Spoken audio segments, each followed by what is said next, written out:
Welcome everyone to the nursing class. I'm Dr. Ramya, second year PG. Today, our topic is antiplatelet drugs and anti-hyperlipidemic drugs. What are antiplatelet drugs? Antiplatelet drugs are the drugs which inhibit the platelet aggregation. Antiplatelet drug classification. In this, we have prostacyclin, which is a physiological platelet aggregator.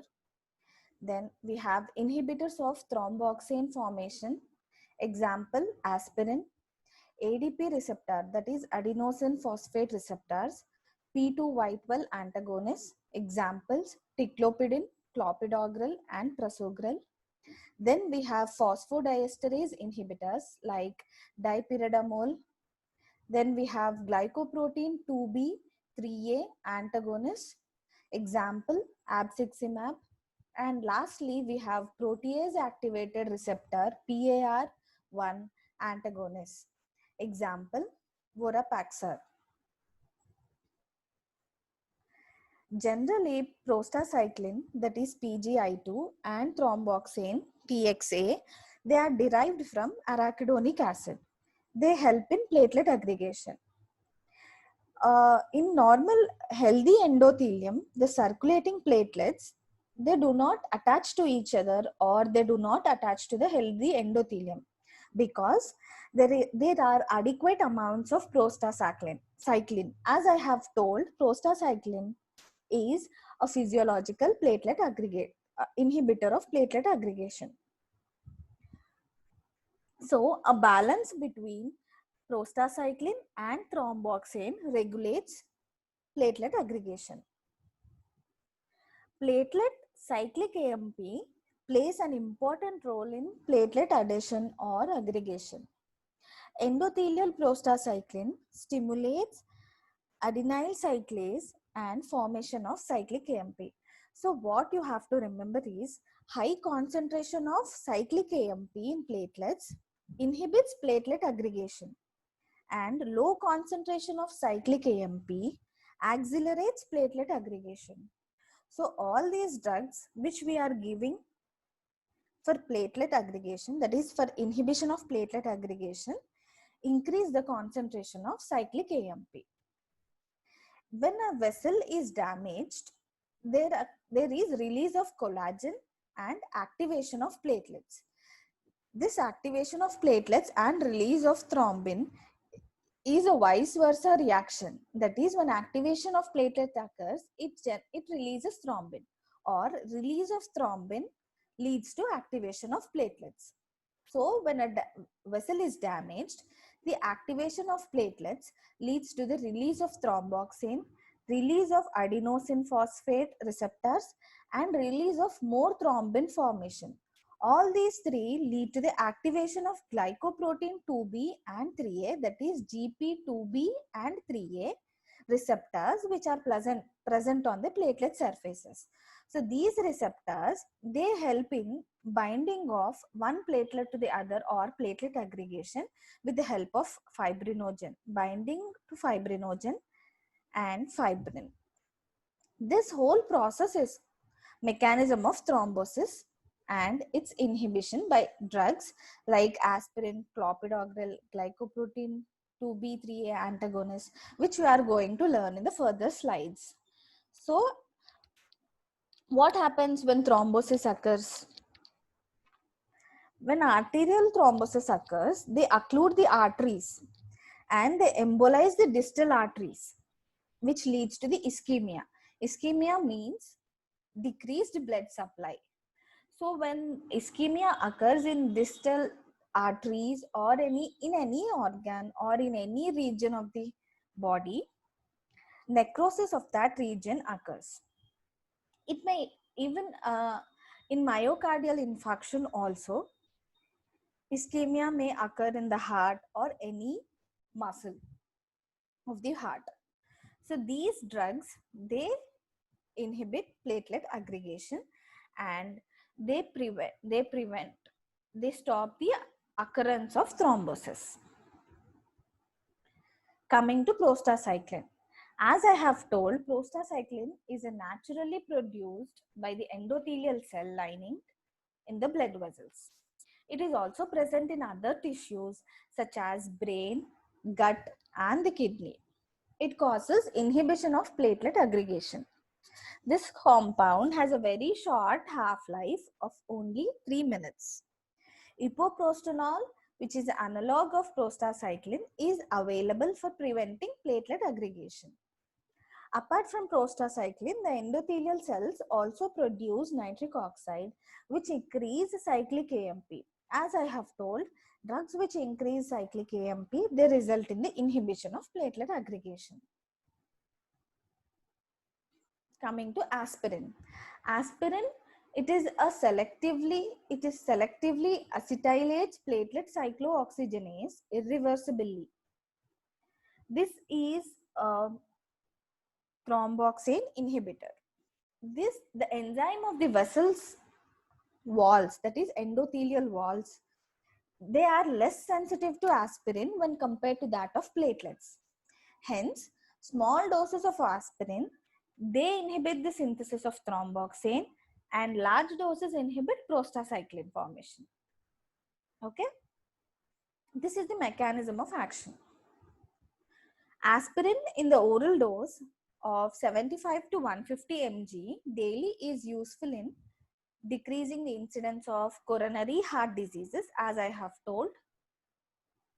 In ischemic conditions, it is useful. In adults with high risk factors, it helps in preventing MI in patients with angina. It helps in preventing acute coronary syndromes such as unstable angina. As immediate platelet inhibition is desirable, the dose of aspirin should be 150 to 300 mg. Patients undergoing coronary bypass surgery or angioplasty or other revascularization procedures also require aspirin. Preventing stroke in patients with cerebrovascular disease and history of transient ischemic attacks can also be prevented by aspirin. Aspirin also helps in preventing ischemic limb complications in patients with atherosclerotic peripheral vascular diseases. Aspirin helps in preventing reinfarction in patients with MI and ischemic heart diseases. It helps in preventing the development of preeclampsia. Preeclampsia is a condition in pregnancy where there is rise in BP. So women are at high risk. So aspirin can be started in between 12th to 16th week. If already there is onset of eclampsia, then you cannot prevent with aspirin. Aspirin should not be started in patients in whom BP is not under control, in hypertensive patients. The low dose aspirin therapy can cause adverse effects including GI bleeding and intracranial hemorrhages.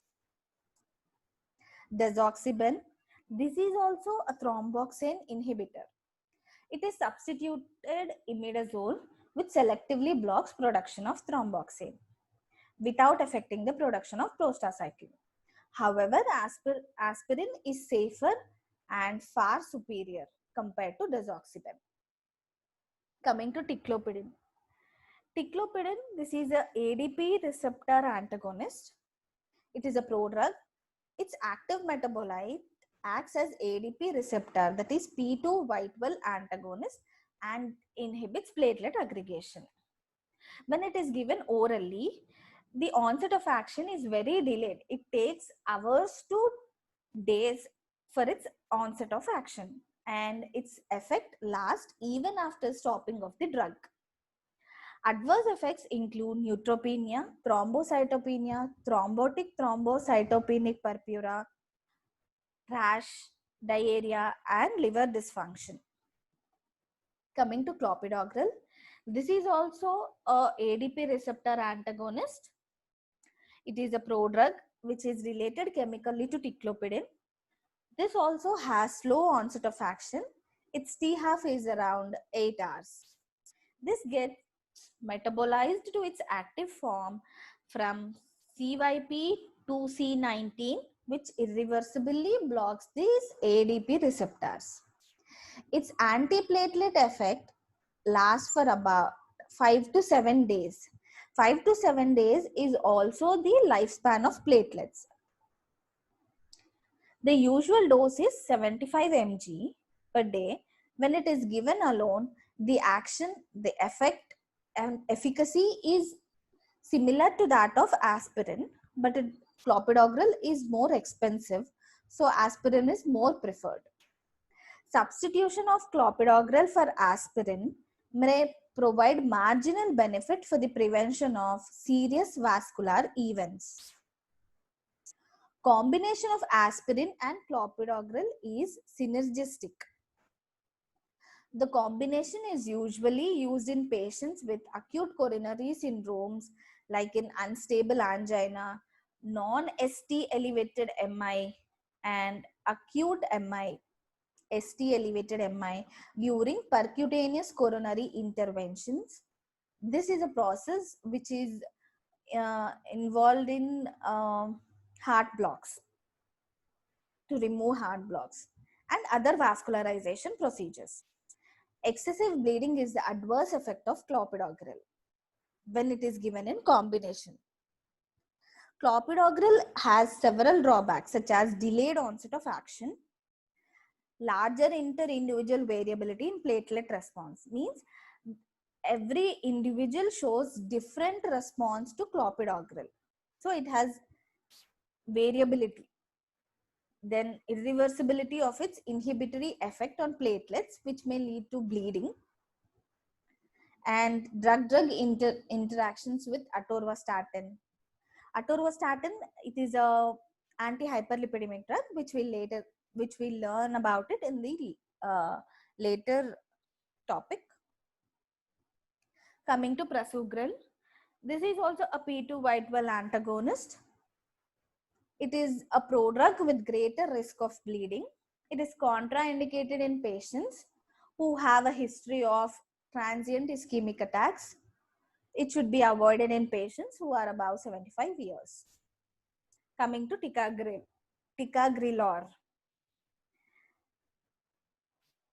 This reversibly inhibits P2Y12 ADP receptors. Its action is effective in patients who are not responding to clopidogrel. The recovery after stoppage is rapid. The drug is metabolized by CYP3A4. Combination of newer antiplatelet agents with aspirin are more effective than that with of clopidogrel. However, they may have higher risk of bleeding. Coming to glycoprotein 2B3A antagonist, GP2B3A antagonist. These include a monoclonal antibody against the platelet receptor, which includes an example of apixaban, and the other one is synthetic inhibitor of GP2B3A, example tirofiban and eptifibatide. These agents, they compete with the fibrinogen to occupy glycoprotein 2B3A receptors. As I have told, this GP2B and 3A receptors, they are present on the platelet surface. These drugs, they compete with these receptors and they inhibit the final pathway of platelet aggregation. They are effective against any platelet aggregating agent and are more potent than any other antiplatelet drugs. The onset of action of these drugs is very rapid. Apixaban, this is a monoclonal antibody which blocks the platelet receptors and inhibits the platelet aggregation. It is given in IV bolus followed by an infusion for 12 hours, which lasts for 18 to 12 hours after stopping of the infusion also. It is an effective antithrombotic agent in acute coronary syndromes that require percutaneous coronary intervention. It acts synergistically with aspirin and heparin. This drug is effective in refractory unstable angina and in ischemic strokes. The major adverse effects are thrombocytopenia. This can be reversed by platelet transfusion. When you are giving apixaban, you have to monitor the platelet count. It is very important. Coming to tirofiban and eptifibatide, they are also competitive inhibitors of GP2B and 3A complex. They have T-half of 2 to 2.5 hours. Their effect disappears 4 to 6 hours after stopping of the infusion. Whereas apixaban, it stays for about 18 to 24 hours even after stopping of the infusion. The use of tirofiban and eptifibatide as antiplatelet drugs may unmask the underlying defect in hemostasis. Coming to vorapaxar. This thrombin activates the platelets by acting on protease activated receptors PAR1 on platelets. Vorapaxar selectively inhibits PAR1 and thus blocks the cellular action of thrombin and serves as a modestly effective antiplatelet agent. Thrombin is a blood clotting factor. It blocks this cellular action of thrombin. Although it may help in secondary prevention of thrombotic events in addition to standard care, it also increases the risk of bleeding. So it is less used. Coming to our next topic, anti-hyperlipidemic drugs. Anti-hyperlipidemic drugs are lipid lowering drugs or hypolipidemic drugs. They decrease the lipids level in the plasma. The plasma lipids are water insoluble and they are transported in several classes of lipoproteins. These classes are chylomicrons, chylomicron remnants, very low density lipoproteins, VLDL, intermediate density lipoproteins, IDL, low density lipoproteins, LDL, high density lipoproteins, HDL, and lipoprotein A. The lipid in the chylomicrons and VLDL, they are mostly triglycerides, whereas that in the LDL, that is low density lipids, is mostly cholesterol. High serum LDL, that is high serum low density lipids, and VLDL, very low density lipids levels, are considered as atherogenic. They form atherogenic plaques. Whereas high HDL, that is high density lipids over 60 mg per deciliter, has a protective effect. So what you have to remember here is LDL, low density lipids, and VLDL, they are bad cholesterol. This is easier way to remember. So these levels should be less in our plasma. HDL, high density lipids, these are good cholesterol. Their levels should be high, not very high also, but they should be over 60 mg, which is protective to our body. So what we have to learn here is LDL and VLDL should be less in our plasma. HDL should be above 60. Is protective. Okay. Lipoproteins play a major role in distribution and recycling of cholesterol. Our body derives cholesterol from diet absorbed from the intestine and a large amount of de novo synthesis, that is newly synthesized cholesterol by the liver and peripheral tissues. Coming to the desirable level, borderline level, and abnormal level of each, like total cholesterol, LDL cholesterol, HDL cholesterol, and triglycerides. Based upon these levels, we can choose which drug to be given. Total cholesterol, the desirable level of total cholesterol should be less than 200 and the borderline level should be 200 to 240. Abnormal level is above 200, which is high risk. Then LDL cholesterol, as I have told, this should be less in the plasma. The desirable level is less than 130. Borderline level is 130 to 160, and abnormal level is high risk, that is above 160. HDL cholesterol, it should be above 60 mg per, these are all mg per deciliters in plasma. Above 60 for this, above 60 is desirable level, 40 to 60 is borderline level, and less than 40 is at high risk. Generally, we Indians will have HDL cholesterol ranging between 40 to 60, as the dietary intake is mostly of carbohydrates. Coming to triglycerides, the desirable level is below 200. When it is 200 to 400 mg per deciliter, it is about moderate risk, but above 400 requires medical treatment. Anti-hyperlipidemic drugs. In these, we have different drugs acting when there is elevated cholesterol, when there is elevated triglycerides, and both the conditions.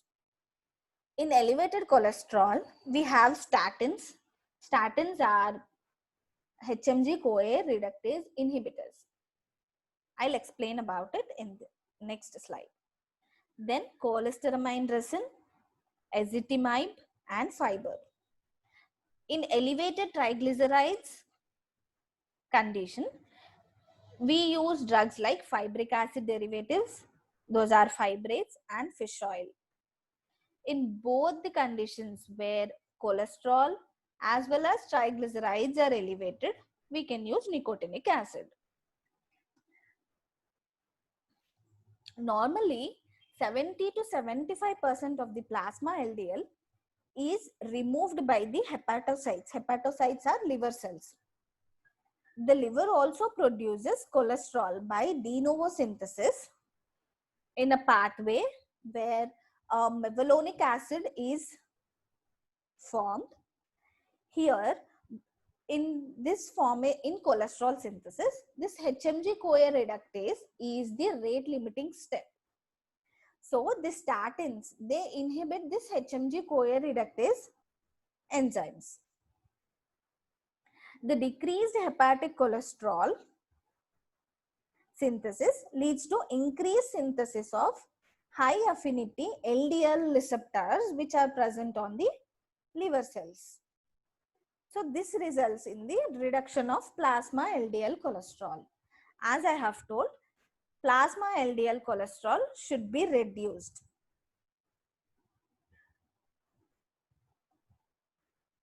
Okay. Coming to statins. Statins, they are well absorbed orally, and it varies from 40 to 90%. Lovastatin and simvastatin, they are prodrugs, and they are hydrolyzed in the GIT tract to their active metabolites. Hydrolyzed means they are broken down into their active metabolites in the liver. Atorvastatin, fluvastatin, and rosuvastatin are fluorinated compounds that are active as such. So they don't get degraded. That is, they don't get hydrolyzed. They're already in their active form. All statins undergo first pass metabolism, and they are mostly excreted in the bile. Only about 5 to 20% is excreted in urine. Therapeutic uses of statins. They are used in MI or any cardiovascular events. In patients who are less than 70 years with known ischemic heart diseases, in familial hypercholesterolemia, diabetes mellitus, subjects with strong family history of premature cardiovascular diseases. Currently, statins are indicated in individuals with clinical evidence of atherosclerotic cardiovascular disease, Okay. They are also indicated in patients with primary elevation of LDL cholesterol more than 190 mg. They are indicated in subjects of age 40 to 75 years with diabetes mellitus and LDL cholesterol ranging between 70 to 180 mg per percentage without clinical evidence of ASCVD. ASCVD is atherosclerotic cardiovascular disease. They are also indicated in people with 40 to 75 years having LDL cholesterol between 70 to 189 with no evidence of diabetes mellitus or ASCVD, but having estimated 10 years risk of ASCVD of 75% or higher. Okay. Adverse reactions of statins. Generally, statins, they are well tolerated. Adverse reactions are very mild and they are mostly dose dependent. Muscular pains and myopathy are rare. Rhabdomyolysis is also rare. Statins may cause impotence, gynecomastia, peripheral neuropathy, memory loss, insomnia, mood changes, and depression. All these are rare conditions, rare adverse effects. Statins, they are contraindicated in pregnancy and a woman who is planning to get pregnant. They are also contraindicated during breastfeeding. They are contraindicated in children and also in patients with liver diseases. Coming to the normal starting doses and maximum doses of statins. Lovastatin, pravastatin, and atorvastatin, they are started generally with 10 mg, and the maximum dose is 80 mg, 20, and 40. Simvastatin and rosuvastatin, they have very less starting doses of 5 and 2.5 mg, and maximum dose includes 20 and 20 mg each. As I have told in the previous slides, we have discussed about the desirable level, borderline level, and abnormal level. Based on their levels, you can choose the which statin to give. Generally, statins, they are given orally only during the night times, during bedtime, because HMG-CoA reductase enzyme, which controls the synthesis of statins, that is which cholesterol synthesis is synthesized more during the night when the dietary intake is slowest. So this HMG-CoA reductase enzyme, it gets activated during the night. So when statins are given in the night, this can inhibit during that time. Statins can inhibit that enzyme during the night time. So mostly they are given in the night. Coming to ezetimibe. It inhibits absorption of cholesterol by small intestine. Reduction of hepatic cholesterol stores causes increase in LDL receptors.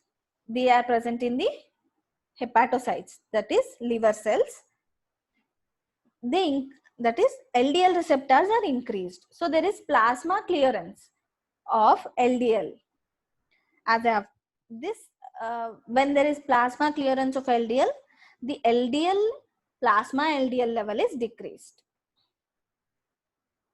I'll repeat it. Reduction of hepatic cholesterol stores increases LDL receptors which are present on the liver cells. So this leads to the clearance of LDL from the plasma. So the circulation LDL levels are less. That is, LDL levels are less in the plasma. The plasma and the LDL cholesterol decreases with minimal increase in the HDL. As I have told, HDL should be more in the plasma. That is protective to our body. Ezetimibe is 90% bound to plasma proteins and it is mostly excreted to feces. Adverse reactions of ezetimibe are like fatigue, dizziness, headache, abdominal discomfort, diarrhea, arthralgia, and hypersensitivity reactions. Therapeutic uses of ezetimibe: it can be used as a monotherapy treatment, which includes a dose of 5 to 10 mg per day. This acts synergistically when it is combined with statins and is particularly useful in patients who cannot tolerate the larger doses of statins. This should be avoided in children and pregnant lactating women. Coming to cholestyramine resin. This causes decreased absorption of exogenous cholesterol and increased metabolism of endogenous cholesterol into bile acids in the liver. Exogenous cholesterol absorption is decreased and endogenous cholesterol metabolism is increased. So, this leads to the increased LDL receptors on the liver cells. As I have told in the previous drug, the LDL receptors on the livers are increased, which leads to the clearance of LDL from the circulation. Again, the plasma LDL levels will be reduced here. So whenever there is LDL receptors increase, the plasma LDL levels decrease. Okay. The drug, however, it does not significantly lower the plasma levels of triglycerides, but it decreases LDL. Okay. The dose is 12 to 24 grams per day in a single or divided doses. Adverse reactions of cholestyramine resin. They include nausea, vomiting, heartburn, and constipation. The larger doses may interfere with absorption of fats and fat-soluble vitamins, leading to steatorrhea. They also interfere with absorption of thyroid hormones, tetracyclines, warfarin, digoxin, and phenobarbital. It is rarely used to treat hyperlipidemia. It may be useful in relieving pruritus, which are associated with biliary cirrhosis and cholestatic jaundice. Coming to fibrates, these are derivatives of fibric isobutyric acid. Fibrates include gemfibrozil, bisafibrate, and fenofibrate. The mechanism of fibrates include that these drugs, they stimulate the nuclear transcription receptor, that is peroxisome proliferator activated receptor alpha. They reduce the incorporation of fatty acids into VLDL in the liver, thus inhibiting its synthesis and secretion. That is, they inhibit the cholesterol synthesis by incorporation of fatty acids into VLDL. So, the plasma triglyceride declines by 50% and cholesterol by 10 to 15% and HDL increases by 20%. So, as I have told, the desirable level, when there is high risk of triglycerides, when the plasma level of triglycerides is above 400, then there is very high risk. So fibrates in that condition can be used as drug of choice, as TG level, that is triglycerides level, is decreasing by 50% by these fibrates and HDL is also increasing. So this is most preferred drug when the triglyceride levels are more than 400. Coming to adverse reactions of fibrates. Fibrates occasionally they produce allergic reactions like nausea and diarrhea. They should be avoided in patients with hepatic damage or renal damage or in alcoholics who are predisposed to myositis. Long-term therapy is associated with increased in gallstone formation. The combination of a fibrate and a statin increases the chance of rhabdomyolysis and myopathy. Coming to fish oil. Omega-3 PUFA, it is polyunsaturated fatty acids, in the fish oil decreases hepatic production of triglycerides and increases its clearance. So the plasma TG triglyceride levels is decreased by this fish oil. Thus, they reduce plasma triglyceride, but they have little effect on HDL and LDL cholesterol and can sometimes increase the total cholesterol up to 50%. Unlike gemfibrozil and niacin, omega-3 PUFAs do not interact with statins to enhance the incidence of myositis. They may decrease the risk of cardiac death in recent MI. Adverse effects of omega-3 PUFA are like erections, dyspepsia, unpleasant taste. Larger doses of omega-3 PUFA, they can inhibit the platelet aggregation and may worsen the glycemic control in diabetes. The drug is contraindicated in patients with type 2A hyperlipidemia. The dose is 5 grams, 5 tablets, that is 5 capsules of 1 gram twice a day. Omega-3 fatty acids are also present in walnuts, green leafy vegetables, soya beans, flax seeds, flaxseed oil, and hemp seeds. Coming to nicotinic acid, this vitamin in large doses effectively and rapidly reduces the plasma triglycerides by lowering the VLDL levels. LDL levels diminish more slowly, whereas HDL levels rise during the therapy. The mechanism of action of nicotinic acid is that it reduces the transport of fatty acids to the liver. In the liver, it reduces both synthesis and esterification of fatty acids. The end result is that reduction in hepatic production of VLDL and in plasma triglycerides, VLDL and cholesterol, and LDL cholesterol. Therapeutic uses of nicotinic acid is that they are useful in the forms of all forms of hyperlipoproteinemias except in type 1 and type 5. The usual dose is 2 to 8 grams per day in divided doses with meals. It is advisable to start with 100 mg thrice in a day with meals to build up the dose for the next after 2 to 4 weeks. Adverse reactions of nicotinic acid are they produce intense cutaneous flushing and pruritus by increasing the local prostaglandin levels. This cutaneous flushing and pruritus, they can be minimized by starting with a small dose and gradually building up to the full dose, and it should be taken along with the meals.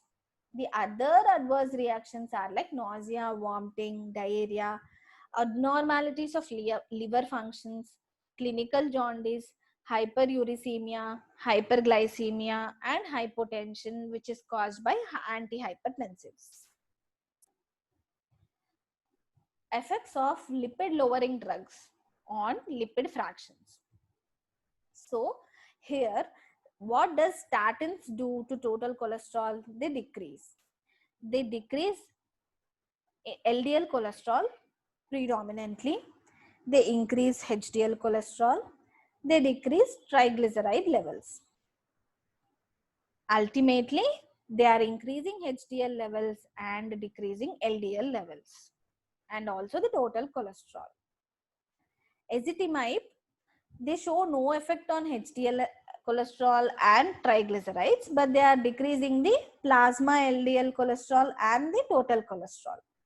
Fibrates, as I have told, when the triglyceride levels is very high, they decrease 50% of the triglyceride in the plasma. So they predominantly decrease the triglycerides. They increase the HDL and a slight of LDL also. Nicotinic acid, they mainly increase the HDL cholesterol and they decrease the remaining three. Choice of lipid lowering drugs. So statins, they are drug of choice when there is elevated LDL, that is low density lipid cholesterol, and triglyceride levels are less than 200 mg per deciliter in the plasma. The statins are the drug of choice. They are effective only in combined hyperlipidemia. Fibrates will be the drugs of choice when there is hypertriglyceridemia, that is triglycerides above 400 mg per deciliter in the plasma. Nicotinic acid, they are the drug of choice when there is combined hyperlipidemia, that is LDL cholesterol and triglyceride levels are ranging between 200 to 400 mg per deciliter. So according to this, you can choose which anti-hyperlipidemic drug can be given. Statins can be combined with nicotinic acid and a fibrate in resistance.